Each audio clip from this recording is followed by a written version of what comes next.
샬롬 반갑습니다. 바이블 투어 16일차 오늘도 함께 힘차게 말씀으로 또 하루를 보내도록 하겠습니다.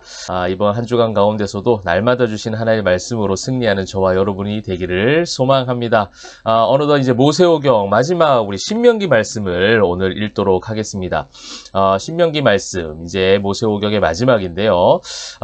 우리 이제 계속해서 여러분들 지금까지 이 신명기 모세오경 마지막까지 잘 읽고 힘차게 달려오셨는데 우리 서로를 위해서 또 내 자신을 위해서 우리 응원의 박수 한번 올려보겠습니다. 응원의 박수. 네. 여러분 너무 잘하고 계시고요. 계속해서 읽는 그 말씀의 시간을 통해서 하나님의 숨겨진 그 귀한 말씀들, 마음들, 뜻들을 많이 발견하는 저와 여러분이 되기를 소망합니다.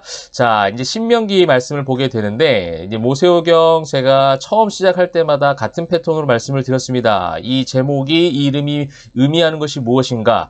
신명기는요, 거듭 신의 명령할 명이에요. 그러니까 하나님 신의 명령이 아니라 거듭 다시 명령된 말씀, 다시 선포된 말씀이라는 뜻이 바로 신명기입니다. 이것은 이제 영어로 듀트로노미로 거슬러 올라가게 되고, 듀트로노미는 듀테로노미온이라는 헬라어로 또 번역해서 나온 말들이, 제목들이 되는 것이죠. 계속해서 말씀드렸듯이 이제 이 히브리어 성경입니다. 구약은 히브리어 성경인데 이제 나중에 70인역 헬라어로 번역하게 되죠. 그 번역이 또 영어로 한글로 계속해서 번역해져서 오는 겁니다. 그렇다면 이제 히브리어 원어적인 의미가 무엇일까? 우리가 이제 그것을 한번 살펴볼 수 있어야 되겠죠. 히브리어 원어는요, 다시 선포된 말씀들이라는 의미보다는 그냥 말씀들이라는 거예요. 이미 선포된 그 말씀을 계속해서 전해지고 그것을 백성들이 또 다음 세대가 그 말씀을 계속해서 받는다라는 겁니다. 물론 이제 다시 선포된 말씀의 의미가 틀린 것은 아니지만 말씀은 늘 똑같이 그 자리에 계셨고 말씀은 계속해서 이미 선포되고 있기 때문에 그 말씀들로 말미암아 이스라엘 백성들을 마지막 가나안의 목전을 두고 가나안의 백성이 되기 이전에 한 번 더 그 말씀을 통해서 새롭게 하는 그런 시간이라는 것이죠. 사실은 우리에게는 날마다 신명기의 삶이 필요한 겁니다. 날마다 주시는 말씀, 그 말씀들 속에. 그래서 여러분들이 지금 바이블 투어를 계속해서 16일차까지 열심히 잘 해오고 계시는데요. 날마다 그 신명기적인 은혜가 가득하기를 다시 한번 주님의 이름으로 축복합니다. 자, 그래서 이제 다시 거듭 명령된 이 말씀, 신명기의 말씀들을 오늘 1장부터 11장까지 여러분 힘차게 읽으시면서 개요와 흐름들을 한번 살펴보도록 하겠습니다. 어떻게 보면 이 신명기는 모세의 긴 한 편의 설교이자 또 여러 편의 설교일 수 있습니다. 구성이 그렇게 되어 있다는 거죠. 모세가 가나안 땅에 들어갈 수 있습니까? 못 들어갑니까? 네, 딩동댕 못 들어갑니다. 하나님 앞에 마지막 그 민수기 읽으면서 여러분 기억하시죠? 하나님의 말씀에 불순종하게 되면서 자기의 마음대로, 자기의 계획대로, 자기의 지식대로 그렇게 하나님의 명령을 각색하다가 가나안 땅에 결국 들어가지 못하게 됩니다. 그러나 모세는 그것을 받아들였고 이제 이 모세는 노년의 마지막으로 유언과 같은 하나님의 말씀들을 다음 후세대들에게 선포하고 가르치고 있는 것입니다. 그러니까 얼마나 중요한 메시지들이 담겨져 있을까라는 것을 우리가 추측하게 되는 것이죠. 자, 그렇다면 우리 1장부터 11장 제가 장제목을 쭉 띄워드립니다. 여러분 보시고 성경책에 메모하셔도 좋고요. 그냥 흐름들을 한번 눈으로 쭉 보셔도 좋을 것 같습니다. 1장은요. 모세 1차 설교가 시작이 됩니다. 제가 말씀드렸듯이 신명기는 전체 모세의 긴 한 편의 설교이기도 하고요. 그 다음에 이 설교를 세 등분으로 자르기도 하는데 첫 번째 1장부터 3장까지가 모세 1차 설교가 나옵니다. 2장은 가데스 바네아라는 그 다음에 3장은 약속의 땅을 바라보는 모세라고 되어 있습니다. 참 영화의 한 장면 같습니다. 짠한 어떻게 보면 여운이 남는 또 아쉬움이 남는 그런 어떤 모세의 뒷모습을 그 앵글로 잡아서 그 가나안 땅을 그 앞에 모세가 바라보고 있는 모습들을 우리가 한번 상상해 보시면 좋을 것 같아요. 그가 하나님의 약속을 기대하면서 40년 동안 하나님의 사명을 감당했지만 하나님은 노 하시는 것이죠. 여러분 우리는 때로는 삶을 살아가다가 그럴 수 있습니다. 내가 기대했던 결과, 내가 계획했던, 내가 생각했던 대로 돼야 되는데 그러지 못한 하나님의 뜻을 발견할 때가 있어요. 그럴 때 다시 그 하나님의 명령에 순종해서 하나님이 가라고 하시면 가고 멈춰서라면 멈춰설 수 있는 이 믿음과 이 신앙이 필요하겠죠. 하나님 모세에게 그것을 허락하셨고요. 오늘 우리가 함께 있는 여러분 바이블 투어 모든 참가자들도 그런 믿음과 신앙이 세워지시기를 축복합니다. 또 이제 4장부터는요. 모세 2차 설교가 시작되고 민수기에 나왔던 도피성 이야기가 다시 등장을 합니다. 앞선 하나님의 선포된 말씀들이 계속해서 다시 등장하는 거예요. 아, 다시 있으니까 아는 말씀이니까 스킵 이 아니고 그 다시 선포된 말씀을 한 번 더 주의 깊게 보는 것, 그것이 중요하겠죠.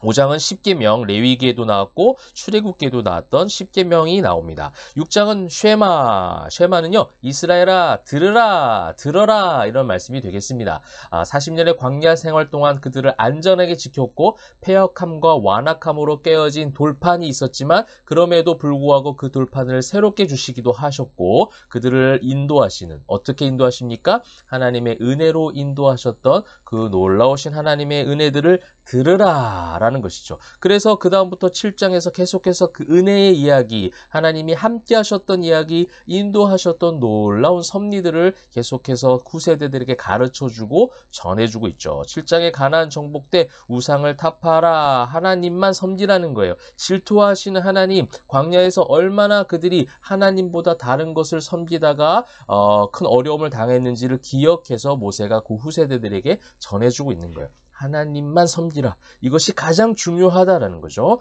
또 8장의 40년 광야 생활의 여호와를 기억하라. 40년 광야 생활에 수많은 이야기 나옵니다. 너를 낮추셨고 사람이 떡으로만 사는 것이 아니고 하나님의 모든 입에서 나온 말씀으로, 여러분 어디 많이 들어봤던 이야기죠?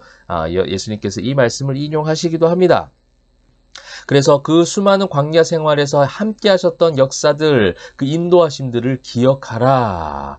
그렇게 하나님은 너희를 끝까지 인도하실 것이다 라는 것을 가르쳐주고 계시고요. 9장 깨어진 두 돌판, 그죠? 하나님의 말씀의 명령에 불순종하여 그렇게 금송아지를 만들다가 돌판이 깨어졌지만 그럼에도 은혜는 계속된다. 해세대의 은혜, 끝까지 우리를 감찰하시고 품으시는 그 하나님의 마음, 다시금 그렇게 또 10장에서 다시 주신 돌판, 그 이야기가 나오고 있고요.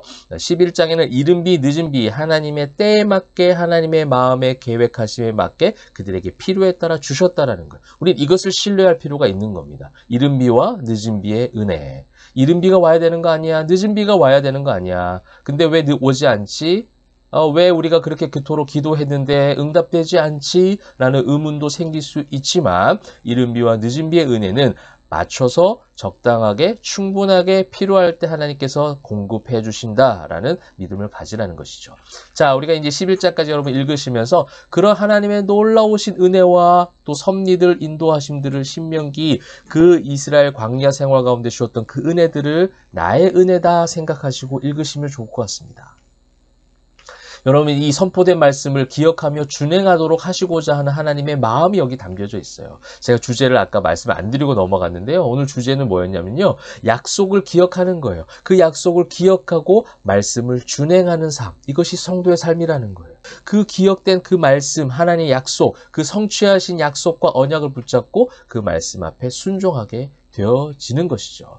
이 모든 약속의 성취와 40년의 광야 그리고 가나안 입성에 대한 구속의 역사를 하나님께서 친히 다 이루어 가셨다라는 거예요. 그 믿음의 부재, 연약함, 무너짐이 광야에서 있었던 아픔이었다면 인간적인 힘, 실력, 경험, 지식이 아닌 이제 모든 것을 주관하시는 하나님을 향한 전적인 신뢰가 회복되는 것, 그것을 하나님께서 원하고 계시는 겁니다. 저희가 마지막으로요, 굉장히 은혜가 되는 말씀 한 구절, 우리가 오늘 읽는 그 분량 가운데 있던 한 구절 말씀을 읽고 이제 마치도록 하겠습니다. 신명기 6장 10절 말씀이에요. 신명기 6장 10절, 11절 말씀인데요. 한번 읽어보도록 하겠습니다. 네 하나님 여호와께서 네 조상 아브라함과 이삭과 야곱을 향하여 네게 주리라 맹세하신 땅으로 너를 들어가게 하시고 네가 건축하지 아니한 크고 아름다운 성읍을 얻게 하시며 네가 채우지 아니한 아름다운 물건이 가득한 집을 얻게 하시며 네가 파지 아니한 우물을 차지하게 하시며 네가 심지 아니한 포도원과 감람나무를 차지하게 하사 네게 배불리 먹게 하실 때에 라는 말씀입니다. 아멘.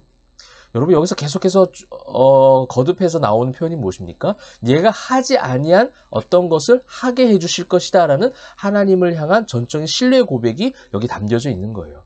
우리는 내가 건축해야 건축이 세워진다고 생각합니다. 내가 채워야 배불러진다고 생각하죠. 내가 파야 우물이 나온다라고 생각합니다. 내가 심어야 포도원과 감람나무를 차지할 수 있다고 생각하는 것이죠. 물론 나의 노력과 나의 애씀이 필요해요. 그러나 그것이 궁극적인 힘이 되는 것이 아니라, 이유가 되는 것이 아니라 하나님께서 하게 하실 것이다라는 믿음을 가지고 있는 거예요. 그 믿음을 가지고 내가 때로는 건축할 수 있도록 손을 쓰는 거예요. 내가 채울 수 있도록 노력하는 거죠. 내 주어진 일에 최선을 다할 뿐 그 뒤의 결과는 이른 비와 늦은 비로 하나님께서 함께 하신다. 이 믿음 신명기 1장부터 11장 읽으시면서 함께 고백되어지면 좋겠습니다. 약속을 기억하시고 말씀을 준행함으로 하나님의 기쁨이 되어지는 저와 여러분 되기를 주님의 이름으로 축복합니다. 기도하겠습니다. 사랑과 은혜가 풍성하신 하나님, 오늘도 하나님 말씀을 붙잡습니다. 그 말씀을 붙잡을 때에 우리에게 약속하신 것, 또 그 약속하신 것을 성취하셨던 놀라운 기억들을, 그것을 회상할 수 있는 은혜 주시고, 그 회상할 때에 그것이 기억되어질 때에 다시 한번 오늘도 주신 말씀 붙잡고 준행하며 순종하는 한 걸음 한 걸음 될 수 있도록 사랑하는 우리 바이블토 참가하는 성도님들 주님께서 함께하여 주시옵소서. 모든 영광 주님께 올려드릴 때에 살아계신 예수 그리스도의 이름으로 기도합니다. 아멘. 여러분 오늘도 말씀으로 승리하시고 힘내시길 바랍니다. 화이팅!